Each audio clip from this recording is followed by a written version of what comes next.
არავის არ ქონდეს ის განცდა, რომ ჩვენ სახელი და გვარები არ ვიცით და არ დაგვამახსოვრდება. სტატო მაისურაძე ფიგურირებს სხვა ყველა საქმეებში, ბორკილ დადებულ ადამიანზე გაუპატიურების მუქარა და შემდგომ ფიზიკური ძალადობა, ამას მოყვება შესაბამისი პასუხები. მოხდა 4 დეკემბერს აღნიშნული შემთხვევა 2024 წლის 4 დეკემბერს ქორთიათ მერიოტის ტერიტორიაზე თავისუფლების 5 ნომერთან, სადაც 4 ოპოზიციური პარტიის ლიდერების შეკრება იყო და სახელმწიფომ დააორგანიზა ეგრეთ წოდებული ტიტუშკების თავდასხმა მათზე და პროვოკაცია, რის შედეგადაც საბას ხვიტარაძე დაკავებული იქნა პოლიციელზე თავდასხმის გამო. ამაზე შეგვიძლია ბევრი ვისაუბროთ, რამდენად სწორია, მაგრამ ბრალდებები არის სწორედ ეს. საპატრულო პოლიციამ შეაჩერა რიკოთის უღელტეხილზე, სოფელ შროშასთან, გვირაბში, გადაკეტეს გზა, იძულებით გადმოიყვანეს საბას ხვიტარაძე, დაადეს ბორკილები. შემდეგ გადაცემა მოხდა საპატრულო ავტომობილებმა ჩამოიყვანეს გორში და გადასცეს შინაგან საქმეთა სამინისტროს თანამშრომლებს გორის ავტობანის ტერიტორიაზე, რომლებაც თავის მხრივ ჩამოიყვანეს პოლიციის დეპარტამენტში დიღმის იზოლატორთან. აბსოლუტურად ყველა პატრულ ინსპექტორის სახელი და გვარი ჩვენთვის ცნობილია. ჩვენთვის ცნობილია იმ 4 პირის სახელი და გვარი, რომლებიც ემუქრებოდნენ გაუპატიურების მუქარით საბას ხვიტარაძეს შინაგან საქმეთა სამინისტროს ავტომობილში, რომელსაც მართავდა მიხეილ სუჩაშვილი. და ამ სახელი და გვარები ცნობილია, არა მხოლოდ საქმეში, არამედ ყველასთვის არის ეს ცნობილი, მათ შორის ჩვენი საერთაშორისო პარტნიორებისათვის და მათ ქმედებებს მოყვება შედეგი, როცა ჩვენ ევროსასამართლოში აუცილებლად მოვიგებთ ამ საქმეზე კონკრეტული უფლებების დარღვევის ნაწილს და მათ შორის ჩვენთვის ცნობილი არის მეხუთე სართულზე ვინ შეიყვანა, შემდეგ ნიღბიანი პირები ვინ შემოუშვა, რომლებმაც საბაზე იძალადეს და უკვე მერვე სართულზეც მოხდა ძალადობა. ხო, ერთობლიობაში ჩვენი მოცემულობით ამ ქმედებებმა მიაღწია წამებას და არაადამიანურ მოპყრობას. ბრალდების მხარემ წარმოადგინა 4 პოლიციის ჩვენება და ვიდეო ჩანაწერი, რომელიც მოპოვებულია გაურკვეველი Facebook სოციალური ქსელიდან დარეგისტრირებული ვიღაცა ტატო მაისურაძის მიერ, რომელიც ბრალდებამ საერთოდ არ დაადგინა ვინ არის. ეს ტატო მაისურაძე ფიგურირებს სხვა ყველა საქმეებში, აშკარად ეს არის აგენტი, რომელიც ტვირთავს შემდეგ ვიდეოებს და ჩვენთვის გაუგებარი ამ ვიდეოზე არსებობს თუ არა მონტაჟის კვალი. მათ არ ეცვათ პოლიციის ფორმები, არ ქონდათ აღნიშნული ნაწილი, რომ ისინი იყვნენ პოლიციელები, არ უჩვენებიათ უფლებამოსილების ბარათი, თვითონ ადასტურებენ ამ ყველაფერს და ვიდეო ჩანაწერზე ჩანს, რომ უჩანთ მხოლოდ თვალები და იგინებიან.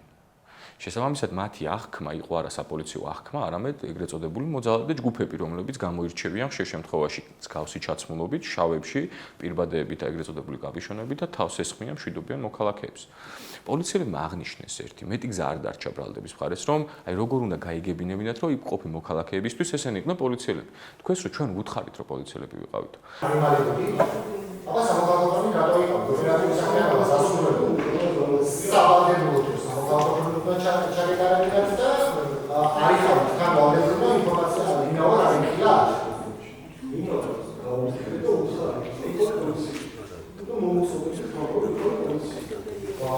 მათ შორისო ვიდეოშიც ისმისო, რომ ჩვენ პოლიციელები ვიყავით, ეს უთხარით. თუმცა ვიდეოში ეს არ ისმის. არ ისმის უბრალოდ კი საერთოდ არ არის. ჩვენ წარმოვადგინეთ 4 ვიდეო ჩანაწერი, სადაც აი ეს ადამიანები იმის ნაცვლად რომ უთხრათ, კი, რატო ძალადობ, ჩვენ ვართ პოლიციელები, ხო? თუ ძალადობას ადგილი ქონდა. ნომერ პირველი მოწოდება პოლიციის ღებ კანონით არის ის, რომ ჩვენ ვართ პოლიციელები და დაგვემორჩილეთ, ხო? ლოგიკური ეს არის. ამის ნაცვლად ეს ადამიანები იგინებიან, ცდილობენ რომ სახე დაფარონ და აგინებენ მშვიდობიან მოქალაქეებს.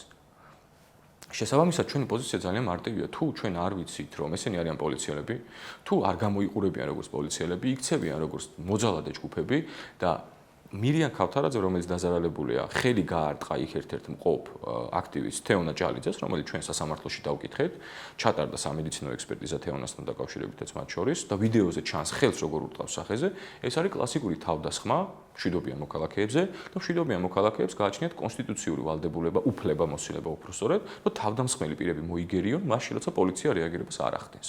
უკან 40 მეტრის მოშორებით იდგა 200-მდე პოლიციელი. ისინი უყურებდნენ დაპირისპირებას და არ ერეოდნენ.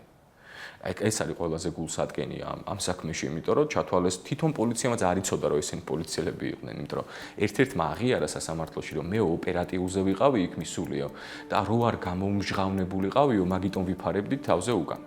და მეორე წუთში თქვა ასეთი რამ, რომ მე უთხარი, რომ პოლიციელი ვიყავიო და ეს ერთმანეთთან თანხმედრაში არ მოდის. თუ ოპერატიული მუშაკი ხარ, პოლიციის ფორმა არ გაცვია და ქუცი ფარებ მოხდის შემდეგ და ცდილობ სახე დამალო, რომ არ გამომჟღავდე, მაშინ რა თქმა უნდა ლოგიკურად არ ეტყოდი, რომ ჩვენ პოლიციელები ვართ, ხო, ოპერატიულ საქმეზე. ამიტომ ძალიან გაუჭირდა ბრალდებას ამის დამტკიცება, იმის საპირისპიროდ, რომ ჩვენ წარმოვადგინეთ ნეიტრალური მტკიცებულებები, სხვადასხვა მოწმეები, რომლებიც ამბობენ, რომ ამ ადამიანებს არ უთქვამთ, რომ იყვნენ პოლიციელები. ამიტომ ჩემი შეფასება საბოლოო ჯამში მტკიცებულებით ნაწილში არის ის, რომ ერთი საბას ხვიტარაძის მიმართ დაირღვა კონვენცია წამების არაადამიანური და დამამცირებელი მოპყრობის და ამას ცალკე სადაო საკითხია. მეორე საბას ხვიტარაძის მიმართ დაირღვა კონვენციის მე-6 მუხლის სამართლის სასამართლოს უფლება თუ სასამართლო გამოიტანს მხოლოდ პოლიციელებზე დაყრდნობით გადაწყვეტილებას, ხო? ჩვენ არაერთხელ გვსმენია ესეთი გადაწყვეტილებები, როცა არსებობს ნეიტრალური მტკიცებულება, მაშინ მხოლოდ პოლიციელთა ჩვენების საფუძველზე გადაწყვეტილების გამოტანა არღვევს კონვენციის მე-6 მუხლს. იმ პირობებში, როდესაც არსებობდა ბრალდების ხარისხის ქონდა საშუალება, რომ მოეპოვებინა ნეიტრალური მტკიცებულებები.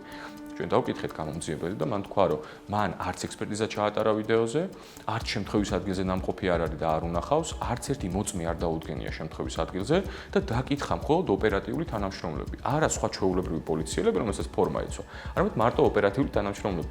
ამიტომ აქ დარღვეული არის ყოველგვარი სრული და ობიექტური გამოძიების ნაწილი. და მე არ ვთვლი, რომ სასამართლოს აქ მორალური ან სამართლებრივი უფლება გააჩნია, რომ საბას ხვიტარაძის მიმართ გამოიტანოს გამომტყუნებელი განაჩენი.